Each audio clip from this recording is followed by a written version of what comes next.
Welcome back to another episode of During Bible Study Podcast. I'm your host, Steve Kidds. Today we're going to pick up in Job chapter 1, verse 10, where Satan raises an accusation against Job's faithfulness to God. This moment reveals the enemy's strategy and gives us a glimpse into the spiritual realm, where God's divine protection over Job is questioned.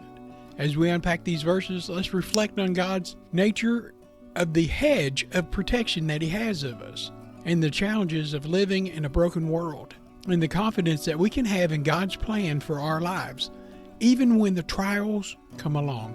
Open your heart.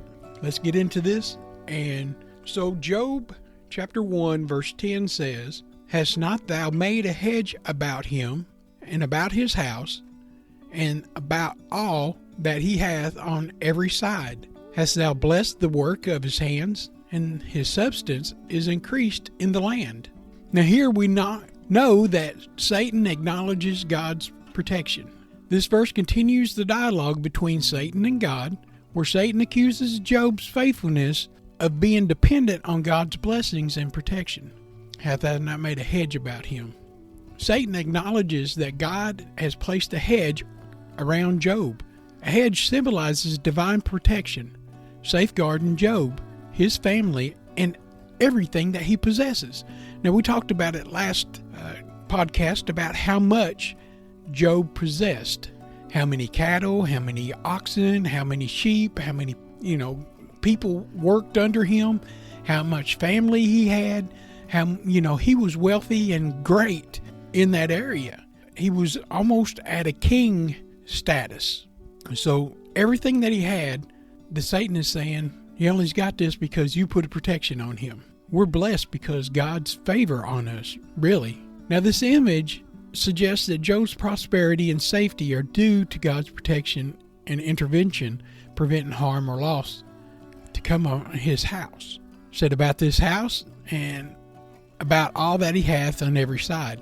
Satan emphasizes God's protection that extended not only on Job personally, but also to his household and all of his possessions. This comprehensive protection reinforces the idea that Job's blessings are a result of God's favor. Satan says, "Hast thou blessed the works of his hands?" Satan acknowledges that God has prospered Job's efforts. Job put in the effort and God blessed it. Everything Job had done, whether it's agriculture, trade, or all of his other ventures, have been successfully blessed by God. This prosperity highlights Job's wealth and status as the greatest of all men of the East. And we see that in Job 1 and 3. His substance is increased in the land. Satan points out that Job's wealth had grown significantly, indicating that God's blessing had been abundant. This meant of increase of the land suggests that Job's influence and reputation was also grown amongst his material wealth. Here's Satan's argument, and he tried to tie it to prosperity, tried to go against the faith that Job had. Satan argues that Job's faithfulness is not genuine, but instead a response to the material blessings and protection provided by God. He implied that if they were taken away, Job would no longer be faithful. Testing the hedge. By highlighting the hedge, Satan essentially challenges God to remove it, asserting that Job's loyalty to God will be faltered without divine protection and prosperity. Hedge can be a noun meaning a row of bushes or trees, or a verb meaning protection, restriction, or evasiveness. But we'll talk about God's sovereignty and protection here. The verse illustrates that God's ability to protect and bless His people. It reassures believers that God is in control and provides for all of our needs. There's a true nature of the true faith here. Satan's argument raises the question whether faith can be genuine when it's intertwined with blessings. This sets the stage for Job's trial, which will prove the authenticity of his faith. Satan's accusations reveal a cynical view of human nature. He's not a human. He just assumes and looks at it from a fallen angel point of view, that people are faithful to God only when they're receiving something in return. Now, this will be a lesson for believers that God is our true protector. Just as God had protected Job, the believers can trust that God places a hedge of protection around us, around you and me, even in ways that we do not see. Faith beyond favor. This verse challenges believers to evaluate their own faith. It is their devotion to God. Is it rooted in true love for Him, or is it tied to blessings that you receive? And Satan's accusation reminds believers that their faith may be tested, that there's trials that can serve to refine and strengthen your relationship with God. Job 1 and 10 highlights Satan's recognition of God's blessing and protection over the human life, over Job's. It underscores the idea that Job's faithfulness will be tested to demonstrate whether it's a genuine or merely a response to God's favor. For believers, this verse serves as a reminder of God's sovereignty, the nature of true faith, and the assurance that God's protection remains even during trials. And my thought went back to Job served God. In my heart, I think he served God before he got all this stuff. He didn't get all this stuff and then say, I'm going to serve God. I'm going to lift God up. I believe from the beginning, before he even had children, before he had the mega farm and commerce that he had, I believe that he was a faithful servant to God, and God seen that, and God increased it from there. So if you have nothing, if you don't feel like you have a thing, but you got praise in your heart, look for an increase. We'll get back to this though. Job chapter 1 verse 11. But put forth thy hand now, and touch all he hath, and he will curse thee to thy face. Now here's Satan's challenge and his request. Satan challenges God to put forth his hand and strike all that Job possesses. He implies that Job's faithfulness is entirely dependent on the blessings and material wealth that he gets from God. And Satan's argument is that once Job's blessings were removed, Job would no longer be faithful or loyal to God, but he would curse God to his face. This direct accusation suggests that Job's devotion is conditional and not genuine. Although Satan asked God to take the action directly, God does not destroy Job's possessions himself. Instead, he allows Satan to carry out testing with certain limitations. The distinction here is crucial. God permits the testing, but does not act maliciously or harm Job himself. God would never harm his creation. While God allows Satan to test Job, he does so with restricted boundaries. This demonstrates God's ultimate control over every situation. Now we'll see in verse 12 that God tells Satan, Behold, all that he hath is in thy power, only upon him, but not forth of thine hand. This limitation shows that Satan's actions are still subjected to God's authority. Now here we look at a good example of Satan's role and what he does. Satan is an accuser, testing Job's faith. I'm sure that he's talked about you and me to God at some point or another if we're serving God, and he's wanted that protection tucked away, the hedge of protection that God has on us. Now, however, the power that God allows Satan to have is not autonomous. It's limited with God's permission. This highlights the fact that Satan cannot act without God's allowance, reaffirming God's sovereignty over all things, complete control. God's allowance of the test is not arbitrary or unjust. Instead, it serves a larger purpose, to reveal Job's genuine faith and to refute Satan's accusation. Through this process, Job's story becomes a testament of enduring faith and trust in God, even in the face of immense suffering. Now, how we can apply that today? God's sovereignty over every trial that we face. Like Job, the believers will face many challenges that will test their faith. These trials are not just outside of God's control, even if they feel overwhelming. We need to know that God has set limits on what the enemy can do to provide discomfort, and God will give us the comfort back and the reassurance. Job's story encourages believers to examine their own faith. True devotion to God should remain steadfast, even when the blessings are removed or the trials arise. Now, what's the purpose of God allowing the testing?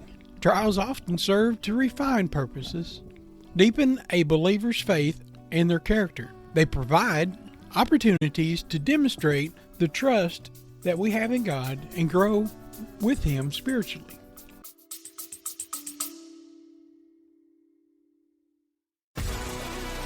I am Joseph M. Leonard, the host of Constitutionalist Politics Podcast.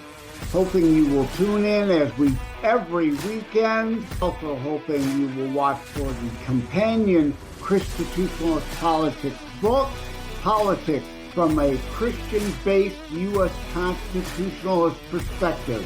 Thank you all. Take care. God bless.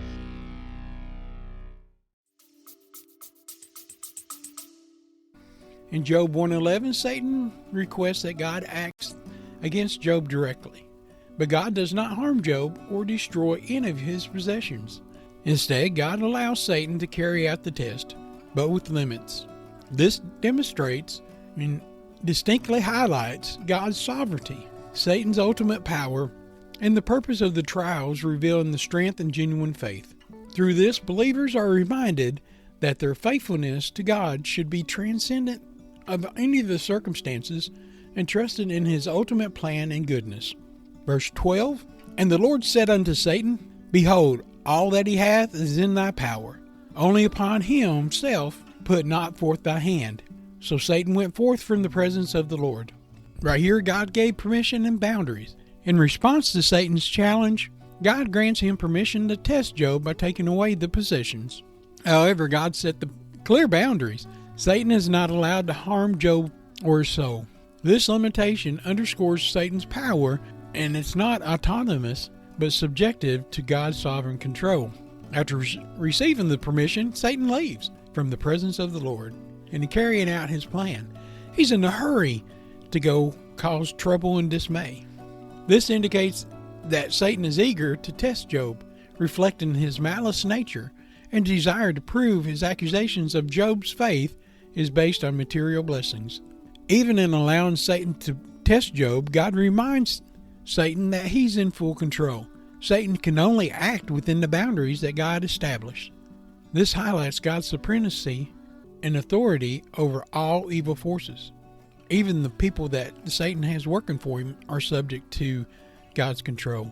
God allowed this test as not a sign of cruelty, but a demonstration of trust in Job's integrity.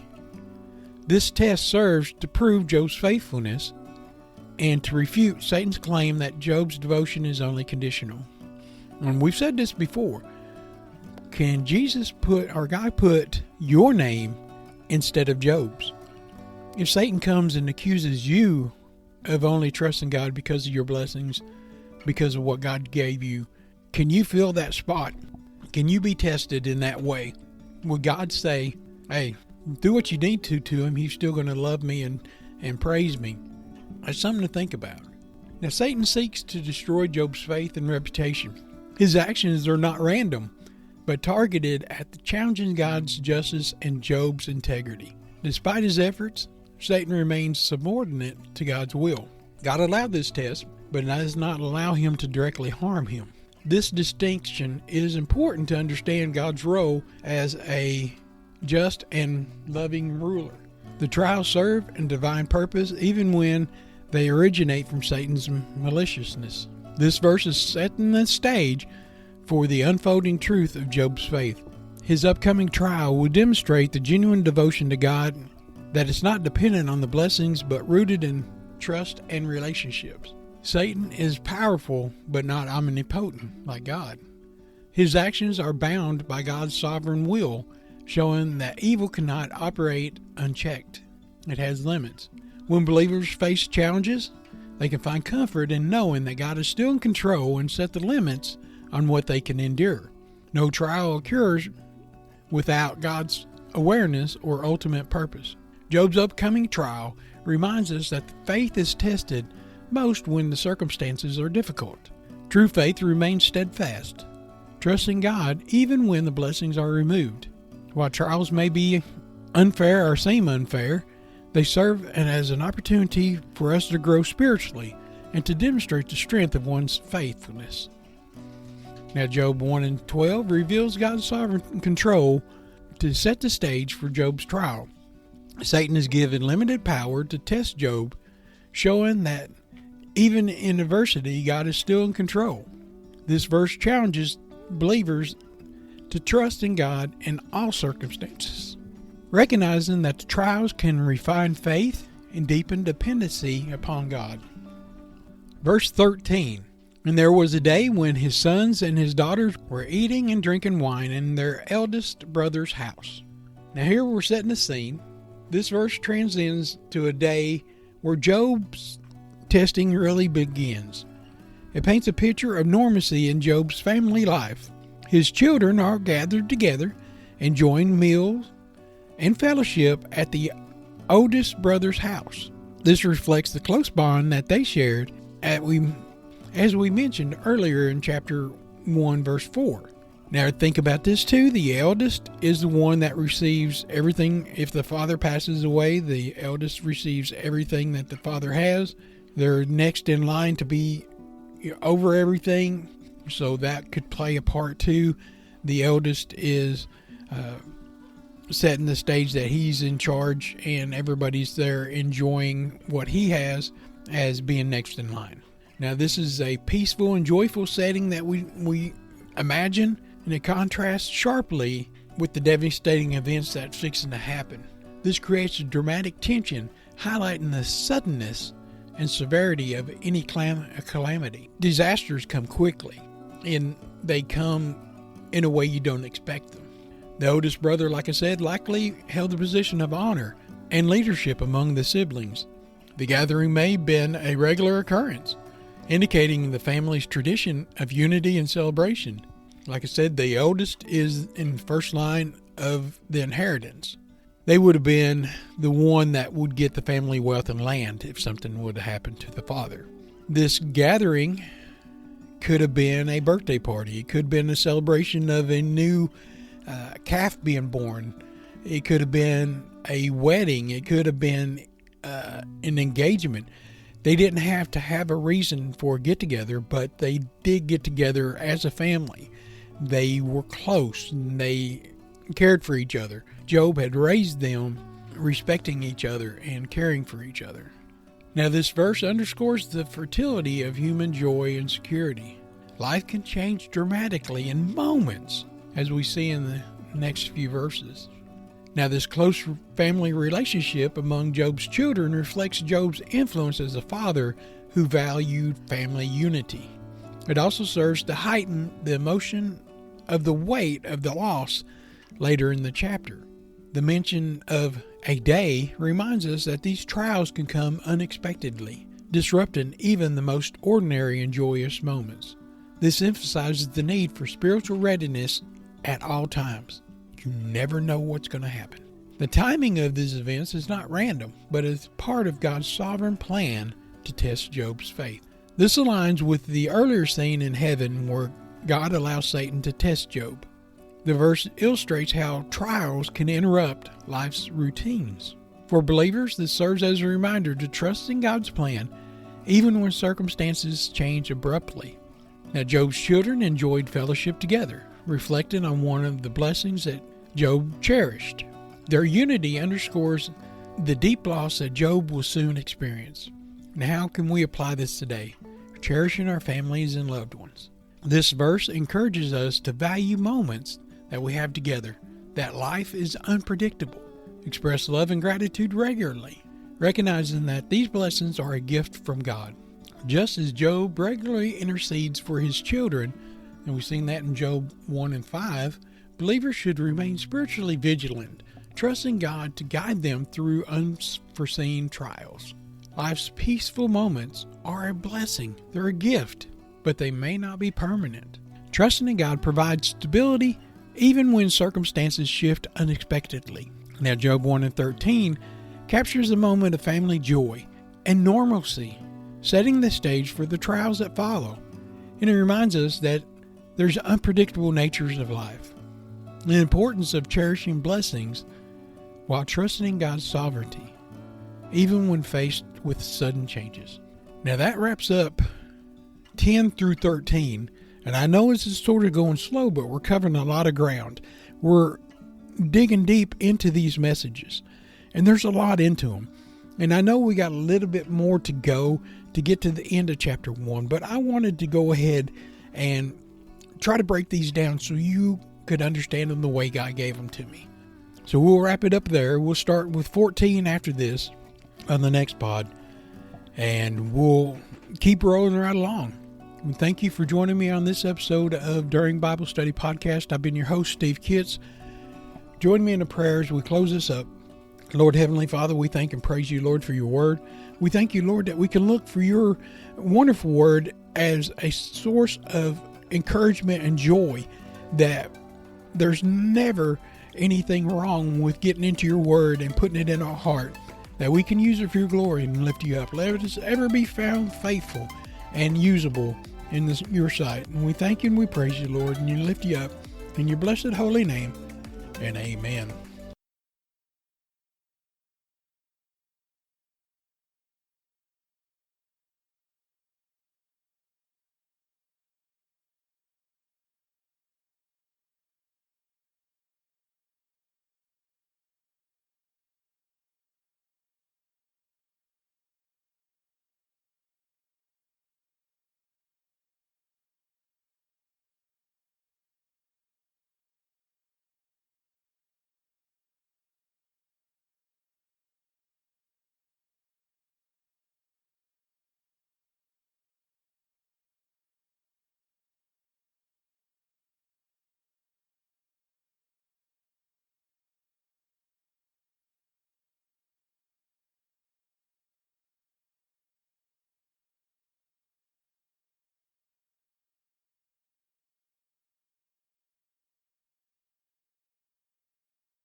I want to take a minute to talk to you about Buzzsprout. Today is a great day to start your own podcast. Whether you're looking for a new market or a channel, may I suggest that you share your thoughts and your ideas with the world. And it's just so fun to have a talk show. Podcasting is very easy, inexpensive, and a fun way to expand your reach online. Buzzsprout is hands down the easiest and best way to launch, promote, and track your podcast. Your show can be online and listed in major podcast directories like Apple Podcasts, Spotify, Google Podcasts, iHeartRadio, and many more within minutes of finishing each recording. Podcasting isn't hard when you have the right partners, and a team that they have at Buzzsprout is passionate in helping you succeed. They want you to succeed. Join with over 100,000 podcasters already using Buzzsprout to get their message out to the world. Let's go ahead and create something together. God bless you.